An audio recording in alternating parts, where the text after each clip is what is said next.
After a few days of dry weather, storms have returned to Brazil's southern state of Rio Grande do Sul. The rain and wind make it even more challenging to conduct search and rescue operations, which are carried out using all possible means by volunteers, rescue workers and security forces, as people cling on to anything in fast-moving floodwaters.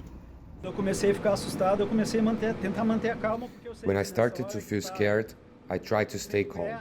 I knew that, given the depth of the water, if I panicked, things would get only worse. So I focused on calming down and breathing, and then I calculated how far I had to go to reach safety. These athletes from Brazil's Olympic rowing team paused their training to volunteer and help with rescue efforts in their home state. Depois de ver o decorrer dos dias as situações que a gente estava After seeing the situation unfolding in recent days, what all the people of Rio Grande do Sul are facing, we saw our family, friends and colleagues in need.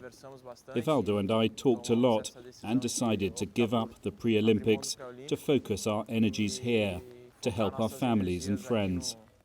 With the water yet to recede, at least 70,000 people are seeking refuge in shelters across Rio Grande do Sul.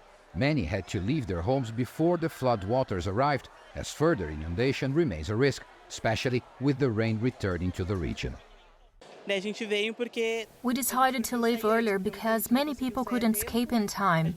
We took whatever we could and left. The floods aren't just affecting Brazil. The climate disaster has also impacted Uruguay, which neighbors the Brazilian state of Rio Grande do Sul to the south. According to Uruguayan authorities, torrential rains and floods have impacted 10 districts and displaced around 2,000 people. What this flooding in Brazil has in common with our situation is that it shows we must take climate change more seriously.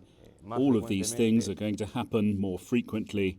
The district of 33 is among the worst hit, with flood waters damaging homes. Some residents have chosen to go to shelters. I raised some of my belongings to around 120 or 130 meters high. I took the fridge, armchairs and other items to my daughter's cabin up here. It's the only way to save anything. The rest got soaked. All rescue efforts are now focused on managing the current emergency, but there is a long way to go to recover and restore areas impacted by the disaster.